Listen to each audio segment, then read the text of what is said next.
Okay, question number 41 क्या है? The velocity of a boat related to water is 3I plus 4J and that of water relative to earth is I minus 3J, the velocity of boat related to earth is okay हमको दिए गए हैं दो velocities, ठीक है। एक दिया गया बोट की हमको दी गई है वेलोसिटी जिस किसके रिस्पेक्ट में, वाटर के रिस्पेक्ट में, और दी गई है वाटर की वेलोसिटी किसके रिस्पेक्ट में, हमारे अर्थ के रिस्पेक्ट में। और हमसे पूछा जा रहा है कि velocity of boat relative to earth, मतलब कि वेलोसिटी से वाटर वेलोसिटी दी गई है बोट की विथ रिस्पेक्ट टू वाटर, और वाटर की वेलोसिटी दी गई है विथ रिस्पेक्ट टू अर्थ। अब और पूछा क्या गया है वेलोसिटी ऑफ बोट क्या होगी विथ रिस्पेक्ट टू अर्थ। देखिए यहाँ पे दो सेक्शन बने हुए, दो यहाँ पे डिवीज़न बने हुए हैं। पहले क्या है, बोट से वाटर, फिर वाटर से अर्थ, और पूछा क्या जा रहा है, बोट से अर्थ।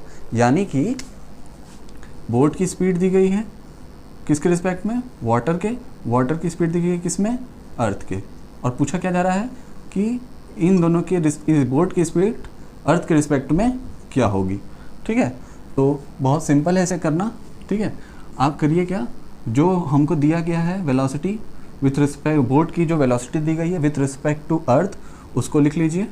ठीक है, हमें करना क्या है, जो यहाँ दिया है विथ रिस्पेक्ट बोट की speed with respect to water और वाटर की speed with respect to earth, दोनों को क्या करना है, ऐड कर देना है।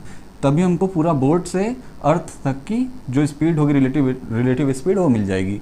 करना क्या होगा कि बोट की speed with respect to W का मतलब विथ रिस्पेक्ट टू W का मतलब सेकंड W का मतलब वाटर, ठीक है, प्लस फिर क्या करना होगा, velocity of water with respect to earth. ठीक है, velocity of water with respect to earth. ठीक है, हम इसमें अब ऐड कर देंगे। ठीक है, क्या आएगा, देखिए क्या है, हमें कितना दिया है 3I plus 4J प्लस उसके बाद क्या है, वाटर की speed with respect to earth क्या है, I minus 3J। ठीक, हम दोनों को ऐड कर देंगे, क्या आ जाएगा 4I plus J। ठीक है, ऑप्शन बी आपका आंसर होगा। ठीक है, चलिए चलते हैं क्वेश्चन नंबर 42 पे। ओके, क्वेश्चन नंबर 42 क्या है, क्वेश्चन नंबर 42 आपका अप स्ट्रीम डाउन स्ट्रीम से रिलेटेड है। हाँ, क्वेश्चन क्या है, a boat takes 90 minute less time to travel 36 miles downstream then to travel same distance upstream if the speed of boat in still water is 10 miles per hour, the speed of stream is. Okay, आपको question दिया गया है कि एक boat है जो कि down stream में ट्रेवल करती है और अप स्ट्रीम में ट्रेवल करती है। डाउन स्ट्रीम में उसे कम समय लगता है, कितना कम समय लगता है, 90 मिनट लेस समय लगता है किससे, अप स्ट्रीम से। अच्छा, ठीक है, अब देखिए, और ये भी बोला जा रहा है कि अगर स्पीड जो है बोट की 10 miles per hour है तो स्ट्रीम की स्पीड कितनी है। ठीक है, चलिए, तो अब देखिए, ओके, स्पीड अप स्ट्रीम क्या होती है, अप स्ट्रीम होती क्या है, अप स्ट्रीम कहते हैं बोट की जो भी स्पीड होगी, मान लीजिए x बोट की स्पीड है, और माइनस क्या हो जाएगा y, x का मतलब होता है जो स्पीड है बोट की, y का क्या मतलब होता है जो स्ट्रीम की जो स्पीड है, जो पानी का जो फ्लो है उसकी भी तो कोई स्पीड होगी, उसका मतलब हो गया y। ठीक है, डाउन स्ट्रीम का क्या मतलब है, डाउन स्ट्रीम का मतलब है कि जिस फ्लो में हम जा रहे हैं उसी फ्लो में पानी भी चल रहा है। ठीक है, तो स्पीड दोनों की क्या हो जाएगी, रिवर की पानी की जो स्पीड होगी, बोट की जो स्पीड होगी, दोनों को ऐड कर देंगे तो वो हमारी स्पीड हो जाएगी डाउन स्ट्रीम में। ठीक है, अप स्ट्रीम में क्या होगा, बोट जा रही है सीधे, पानी का फ्लो इधर आ रहा है, तो दोनों की स्पीड क्या होगी, माइनस हो जाएगी। ठीक है, अब ये दोनों का यूज़ करेंगे हम लोग। अब बताइए, स्पीड इज इक्वल टू क्या होता है, डिस्टेंस अपॉन टाइम। ठीक है, डिस्टेंस अपॉन टाइम, इस डिस्टेंस अपॉन टाइम को हम ऐसे लिख सकते हैं t is equal to D/S। ठीक है, अब यहाँ से स्पीड क्या है, मान लीजिए स्पीड कुछ भी है, अप स्ट्रीम में जब हम अप स्ट्रीम जब विपरीत दिशा में लेकर आए हैं तो क्या होगी स्पीड, ये होगी। हमने बनाया है अभी x माइनस है, डिस्टेंस हमको दिया गया है कितना 36 माइल क्वेश्चन में, ठीक है। टाइम कितना लगेगा, मान लीजिए t1 टाइम लग रहा है, ठीक है। स्पीड कितनी है x माइनस वाई, ठीक है। चलिए ये स्पीड हो गई हमारी, ये इक्वेशन हो गया किसका, अप स्ट्रीम का। अब हम निकालेंगे डाउन स्ट्रीम के लिए, मान लीजिए टाइम 2 लग रहा है और स्पीड कितनी है, डिस्टेंस कितनी है 36, ठीक है। और स्पीड कितनी होगी डाउन स्ट्रीम में, x प्लस वाई होगी, ठीक है। ये हो गया इक्वेशन हमारा डाउन स्ट्रीम का। अब क्वेश्चन क्या बोल रहा है कि दोनों के अप स्ट्रीम और डाउन स्ट्रीम में जो समय का जो डिफरेंस आ रहा है, टाइम का जो डिफरेंस आ रहा है वो कितना आ रहा है 90 मिनट्स का। कितने मिनट्स का डिफरेंस आ रहा है 90 मिनट्स का। तो 90 मिनट्स का अगर आवर में अगर चेंज करना हो तो 60 से डिवाइड कर देंगे, 90 डिवाइडेड बाई 60 क्या होगा 3/2, ठीक है। अब देखिए ये डाउन स्ट्रीम था, ये अप स्ट्रीम था। अप स्ट्रीम में क्या होता है, स्पीड हमारी कम हो जाती है, क्यों, क्योंकि फ्लो हमारी विपरीत दिशा में होती है। तो अगर फ्लो स्पीड कम हो जाएगी तो सिंपल सी बात है, स्पीड कम होगी तो टाइम ज़्यादा लगेगा, ठीक है। और ज़्यादा टाइम लगेगा, अप स्ट्रीम में टाइम ज़्यादा लगेगा और डाउन स्ट्रीम में टाइम कम लगेगा। तो हम बड़े से छोटे को माइनस करते हैं, ठीक है। तो यानी कि हम अप स्ट्रीम से डाउन स्ट्रीम को माइनस करेंगे, ठीक है। 36 upon x minus y minus 36 upon x plus y is equal to कितना समय का डिफरेंस आ रहा है 3/2 का, ठीक है। अब हमको दिया गया है क्या, स्पीड ऑफ बोट दी गई है, कितनी दी गई है, स्पीड ऑफ बोट हमने x माना है, वो कितनी दी गई है 10 माइल्स पर आवर, ठीक है। तो मैं यहाँ पे इक्वेट कर सकता हूँ 36 अपॉन एक्स माइनस एक्स की जगह 10 लिख लेता हूँ, 10 minus y minus 36 10 plus y, ठीक है, इज इक्वल टू 3/2, ठीक है। ये हो गया। अब देखिए इसको सॉल्व करेंगे तो बहुत टाइम लगेगा, ठीक है, बहुत टाइम लग जाएगा, क्योंकि क्वाड्रेटिक इक्वेशन बनेगा और क्वाड्रेटिक इक्वेशन से पहले हमें एलसीएम एचसीएफ करना पड़ेगा, क्रॉस मल्टीप्लिकेशन करना पड़ेगा। तो हम क्या करेंगे, हम ऑप्शन से देख लेते हैं। यहाँ पे ए की वैल्यू दी गई है कितनी 2, बी की वैल्यू कितनी दी गई है 2.5, ठीक है, और सी की वैल्यू दी गई है 3, ठीक है, सभी माइल्स पर आवर में है, ठीक है। क्वेश्चन में आप देख सकते हैं 4, डी की स्पीड कितनी दी गई है 4 माइल्स पर आवर, ठीक है। तो ऑप्शन 2 ले लीजिए। हमें क्या करना है, LHS इक्वल टू RHS देखना है, जो इक्वल हो जाएगा वही हमारा आंसर होगा। 2 को उठाइए, 2 रखिए वाई पे, कितना आएगा 36/8, ठीक है। 36/8 को मैं लिख सकता हूँ, 36/8 को मैं यहाँ कर लेता हूँ अलग से, 36/8 को मैं लिख सकता हूँ 36/8, और इसको क्या लिख सकता हूँ माइनस 36/12, ठीक है। इसको करिए, इससे से कट जाएगा 9 आएगा, यहाँ आएगा 2, ठीक है, ये कट जाएगा 3/1, ठीक है। एलसीएम लूँगा 2 आएगा, 2 9 हो जाएगा, और यहाँ एलसीएम लूँगा 2 6, कितना आएगा 3/2, और RHS में क्या है 3/2, ठीक है। यही होगा हमारा आंसर, ऑप्शन नंबर ए होगा, ठीक है। और सब करने जाएंगे तो बहुत टाइम लग जाएगा, ठीक है, बहुत ज़्यादा टाइम लग जाएगा, इतना ज़्यादा टाइम नहीं रहेगा। इस क्वेश्चन को अगर नॉर्मल मेथड से करने चले जाएंगे तो कम से कम 10 से 12 मिनट ले लेगा, ठीक है। और ये जो कैलकुलेशन किया है मैंने 2 से 3 मिनट में हो जाएगा, ये समझाने में मैंने इतना समय लिया है। बाकी सब अगर आप किसी को समझाएंगे नहीं, खुद से करेंगे तो बहुत जल्दी हो जाएगा, ठीक है। ऑप्शन होगा 2 माइल्स पर आवर, ठीक है। चलिए क्वेश्चन नंबर 43 पे। क्वेश्चन नंबर 43 क्या है, क्वेश्चन नंबर 43 बहुत ही ईजी क्वेश्चन है, जल्दी जल्दी कर लेते हैं इसको। 43 क्या है, 10 के पावर 150 है, ठीक है, डिवाइडेड बाई 10 के पावर 146। देखिए बेस सेम है, ऊपर पावर्स माइनस हो जाएंगे, ठीक है। 10 के पावर 4 इज इक्वल टू 10 के पावर 3 होता है तो 1000, तो उसके बाद 0 लगा देते हैं, 1 2 3 4, यानी कि 10,000, ठीक है। आपका आंसर क्या होगा, ऑप्शन बी, ठीक है, ऑप्शन बी होगा आपका आंसर। चलिए क्वेश्चन नंबर 44 क्या है, क्वेश्चन नंबर 44 क्या है, if a coin is tossed 5 times, एक कॉइन है, ठीक है, फेयर कॉइन है, यानी कि हेड टेल है, बाइज्ड कॉइन नहीं है, ठीक है, हेड टेल है, इसमें शो हो रहा है। एक कॉइन को टॉस किया जाता है and comes up head 4 times, 5 बार किसी कॉइन को हम लोग टॉस करते हैं, जिसमें कि 4 बार क्या आता है, हेड आता है, ठीक है, out of 5 times coin toss करने के बाद। Then if coin is tossed a 6 time मतलब 6वीं बार जब करते हैं, अंडर द सेम कंडीशन, उसी कंडीशन में, ठीक है, under the same condition the probability of its turning up head. देखिए ये जो क्वेश्चन है इंटरनेट पे कई जगह गलत तरीके से किया गया है, ठीक है, कई जगह गलत तरीके से मैंने देखा है, कई जगह गलत तरीके से किया गया है। इसका आंसर बहुत ही सिंपल है, ठीक है। देखिए कोई भी डिपेंडेंट कंडीशन नहीं दी गई है, ये सभी जो भी इवेंट हो रहे हैं सब अलग अलग हो रहे हैं, ठीक है। 5 times, 1 time, 2 time, 3 time, 4 time, 5 time, then again 6th time. तो जब भी करेंगे तो क्या आएगा, हाँ क्या आएगा, हेड आने की प्रोबेबिलिटी क्या होगी, 1/2 होगी, हमेशा 1/2 होगी, ठीक है। और 1/2 का परसेंट निकालेंगे तो क्या आएगा, 50% आएगा, ठीक है। थोड़ा सा लॉजिक का इस्तेमाल करिएगा, ध्यान दीजिएगा, क्वेश्चन को पढ़िएगा बढ़िया से, उसकी बात करिएगा, ठीक है, नहीं तो फंस जाएंगे, ठीक है। यहाँ पे कोई कंडीशनल प्रोबेबिलिटी की बात नहीं हो रही है, ठीक है, इंडिपेंडेंट इवेंट है, ठीक है। और 6th इवेंट जो हो रहा है वो भी इंडिपेंडेंट है। क्या होगा, टोटल आउटकम कितने होंगे, एक सिक्के के 2, हेड टेल, क्या लाना है, हेड, तो 1/2 होगी आपकी प्रोबेबिलिटी। परसेंट क्या आएगा उसका, 50%। ऑप्शन कौन सा होगा, ऑप्शन होगा सी, ठीक है। अच्छा, क्वेश्चन नंबर 45 क्या है, क्वेश्चन नंबर 45 पढ़ते हैं। Anand invested ₹8,000 as a fixed deposit, as a fixed deposit. Question number 45, as a fixed deposit scheme for 2 year at compound interest rate. 2 साल के लिए अमन क्या करता है, आनंद क्या करता है, इन्वेस्ट करता है 8,000 rupees as a fixed deposit, ठीक है, as a scheme for 2 year at a किस रेट पे, कंपाउंड इंटरेस्ट, ठीक है, कंपाउंड किस रेट पे, 5% रेट पे। क्या लगता है इस पर, कंपाउंड इंटरेस्ट, ठीक है। How much amount will Anand get on maturity of the fixed amount. आपसे पूछा जा रहा है कि 2 साल बाद उसकी जो अमाउंट होगा उसको कितना मिलेगा, ठीक है, उसको जो अमाउंट है 2 साल बाद कितना मिलेगा, अगर उस पर 5% हम क्या लगाते हैं, कंपाउंड इंटरेस्ट, कितने रुपए पे, 8,000 पे।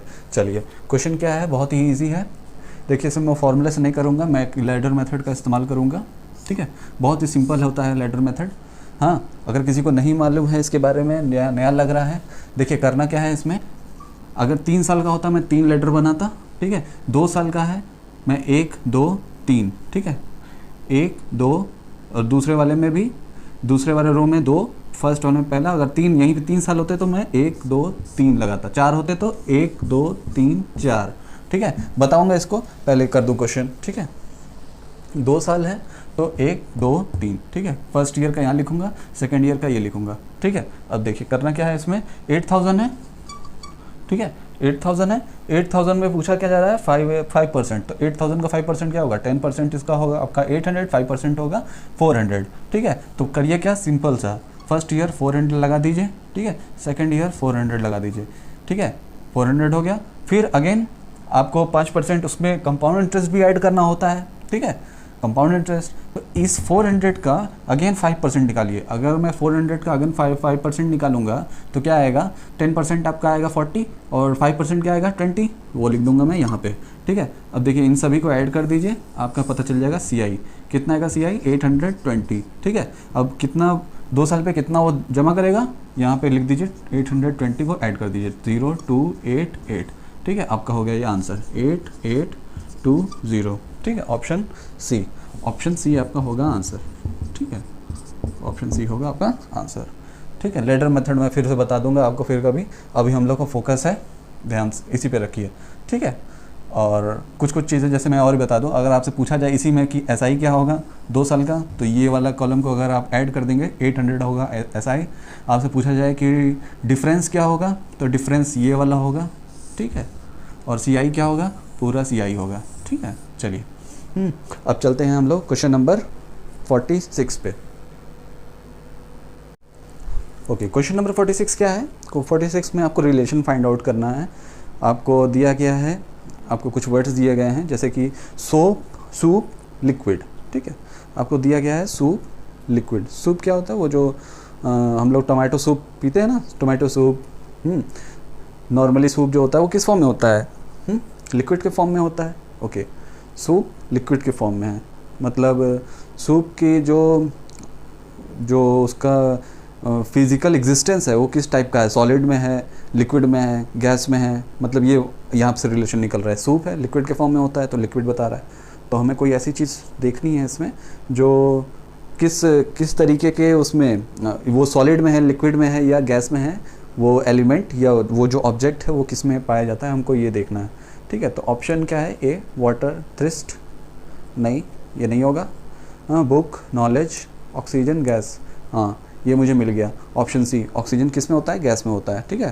तो जैसे कि सूप लिक्विड में है, ऑक्सीजन गैस में है, तो हमारा ऑप्शन क्या होगा, ऑप्शन होगा राइटर पब्लिशर नहीं होगा, ऑप्शन सी होगा, ठीक है। ऑप्शन सी होगा, नॉर्मली बहुत इजी क्वेश्चन है, ठीक है, ठीक है। ऑप्शन सी होगा, ऑक्सीजन गैस में पाया जाता है, ठीक है। अच्छा, क्वेश्चन नंबर 47 क्या है, question number 47, okay, question number 47 क्या है, क्वेश्चन नंबर 47 आपका है ऑप्शन 48, आपका आंसर क्वेश्चन 48 देखता हूँ क्या है, हाँ 48 है।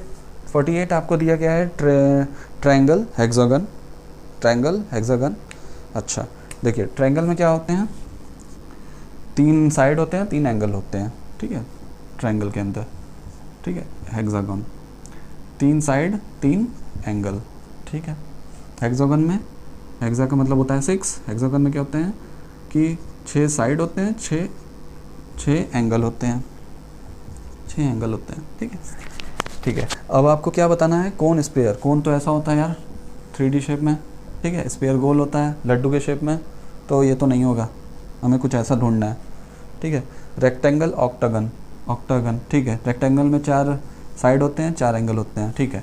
और ऑक्टागन में क्या होता है, 4 साइड होते हैं, 8 साइड होते हैं और 8 एंगल होते हैं, यानी कि ठीक इसका डबल ये भी है। और ऑप्शन बी क्या है, रेक्टेंगल में 4 साइड है, 4 एंगल हैं, ऑक्टागन में क्या है, 8 साइड हैं, 8 एंगल है, यानी कि ठीक इसका डबल, ठीक है। तो ऑप्शन ये तो मुझे अभी फ़िलहाल के लिए सही लग रहा है। चलिए आगे देखते हैं क्या है। पेंटागन, हेप्टागन, नहीं ये भी नहीं होंगे, पेंटा में 5 होते हैं, हेप्टा में 7 होते हैं, ठीक है, ये भी नहीं होगा। कोई डबल नहीं बन रहा है। एंगल क्वाड्रिलेटरल, कोई वही नहीं है, कोई इसका रिलेशन ही नहीं है। आई थिंक ऑप्शन बी सही होगा, ठीक है, ऑप्शन बी 48 का सही होगा, क्या, रेक्टेंगल और ऑक्टागन, ठीक है। 49 क्या है, क्वेश्चन नंबर 49 क्या है, क्वेश्चन नंबर 49 आपका दिया गया है अब्रिज लेंथन। अब्रिज का मतलब होता है किसी चीज़ को ब्रीफ करना या संक्षिप्त करना या छोटा करना। कोई चीज़ आपने लिख दी है, उसे काट पीट के आपने फिर से छोटा करके उसे ब्रीफ में बना दिया, बहुत डिटेल में लिखी हुई थी, यानी कि इन शॉर्ट मैं बोल सकता हूँ अब्रिज का मतलब किसी चीज़ को छोटा करना, ठीक है। और लेंथन का क्या मतलब होता है, लेंथन का मतलब होता है कि किसी चीज़ को लंबा करना। कोई चीज़ आपका बहुत छोटे में है, आप उससे क्या कर रहे हैं, लंबा कर रहे हैं। तो आई थिंक छोटा लंबा, लंबा छोटा, आई थिंक ये आपका क्या बन रहा है, अपोजिट बन रहा है, यानी कि एंटोनिम्स बन रहा है, ठीक है। तो आपको क्या करना है, इसमें निकालना है रूट ट्रंक। रूट का मतलब होता है ऑप्शन ए में, रूट का मतलब क्या होता है, 49 है ना क्वेश्चन ये, हाँ 49। ऑप्शन ए क्या है, रूट ट्रंक जड़ और ट्रंक वो होती है जो पेड़ जैसे कि ये फॉर एग्जांपल मान लीजिए पेड़ है, हाँ, तो यहाँ पे ये जो ब्रांचेस निकली हुई है, ठीक है, ये आपका रूट हो गया, ठीक है। तो ये जो सेंट्रल लाइन है, सेंट्रल जो उसका स्टिक होता है, ठीक है, इसको बोलते हैं हम लोग ट्रंक, ठीक है, इसको बोलते हैं ट्रंक। तो ये तो नहीं होगा, तो रूट और ट्रंक तो नहीं होगा, छोटा और लंबा है, तो कहीं से स्टॉप एंड, स्टॉप कर देना, हाँ, स्टॉप एंड, ये तो सेम ही है, ये तो सिनोनिम्स है, ये भी नहीं होगा। लेंड बोरो, ओके, लेंड का मतलब पैसे देना, बोरो का मतलब कर्जा लेना, तो ये तो है उल्टा, ऑफ कोर्स। प्राइस रिजर्व, पैसा रखना, पैसा और रिजर्व पहले से रहना, हाँ, किसी चीज़, तो ये भी नहीं होगा। आई थिंक ऑप्शन सी इसका सही है, ऑप्शन बी भी नहीं होगा, ए भी नहीं होगा, बी भी नहीं होगा, ठीक है, सी इसका परफेक्ट एग्जांपल है, डी भी नहीं होगा, ठीक है, क्योंकि एक तरफ क्या कर रहा है, पैसा दे रहा है और दूसरी तरफ पैसा ले रहा है, तो ये एक दूसरे का अपोजिट हो गया, पैसा लेना पैसा देना, ठीक है, लेंड बोरो, ठीक है, ठीक है। ऑप्शन क्वेश्चन नंबर 50 क्या है, question number 50, fragrant incense. Fragrant मतलब अच्छी प्लीजेंट खुशबू, फ्रैग्रेंट का मतलब होता है, ठीक है। इंसेंस का मतलब वो जो अगरबत्ती होती ना, अगरबत्ती, हम लोग अगरबत्ती किस लिए जलाते हैं, अच्छी खुशबू के लिए, घर में अच्छी खुशबू रहे, हाँ, वातावरण उसका स्मेल अच्छी आए, सुबह सुबह हम लोग जलाते हैं ना, हाँ, अगरबत्ती पूजा करते समय टेम्पल में जलाते हैं, अपने घरों के मंदिरों में जलाते हैं इंसेंस, अगरबत्तियाँ, ठीक है, उनको कहते हैं, ठीक है। तो वो जलती हैं तो खुशबू निकलती है। अच्छा, उसका क्या बता रहा है हमको, एक तरीके से उसकी क्वालिटी बता रहा है, ठीक है, उसकी एक क्वालिटी बता रहा है, मतलब अगरबत्ती से क्या निकलता है, खुशबू, उसकी क्वालिटी है। तो फ्रीक्वेंट, ऑप्शन ए क्या है, फ्रीक्वेंट साउंड, फ्रीक्वेंट मतलब जल्दी जल्दी, साउंड, साउंड से फ्रीक्वेंट जल्दी कुछ भी नहीं बन रहा है। स्नीज नोस्ट्रिल, जो छींक आती है हमको, किससे आती है, नोस्ट्रिल से आती है, नोस्ट्रिल से छींक आती है, नोस्ट्रिल से छींक आती है। ये कोई क्वालिटी है, कोई क्वालिटी तो नहीं है नोस्ट्रिल से, नोस्ट्रिल इसी को कह रहे हैं। अच्छा, गार्बेज से नॉक्शियस पॉइजनस पदार्थ निकलता है। अच्छा, गार्बेज जो कूड़ा कबाड़ा होता है हमारा, घर के किसी जाएंगे आप जंक यार्ड के पास, वहाँ पे खूब सारा कूड़ा कबाड़ा होता है, देखे होंगे, हाँ, दिल्ली में आपको खूब सारे पहाड़ मिलेंगे कूड़े से भरे हुए, ठीक है, तो वो क्या देते हैं, नॉक्शियस पॉइजनस गैस निकालते हैं, है ना। वो एक तरीके की क्वालिटी तो है गार्बेज की, लेकिन वो क्वालिटी अच्छी नहीं है, ठीक है। तो प्लीजेंट नॉइसम नहीं, ये भी नहीं है। प्लीजेंट नॉइसम, इसका कोई मिल नहीं रहा है, इसका कोई, I think option C is correct, option C is correct, perfectly option C is correct, ठीक है। नॉक्शियस का मतलब पॉइजनस गैस निकाल रहा है, उसमें भी खुशबू निकल रही थी, वहाँ अच्छी खुशबू निकल रही थी, नॉक्शियस गैस, हाँ। और यहाँ क्या है, गार्बेज से ख़राब गैस निकल रही है, ठीक है, गार्बेज, ठीक है, ओके। चलिए आज के लिए इतना ही, ठीक है, चलिए।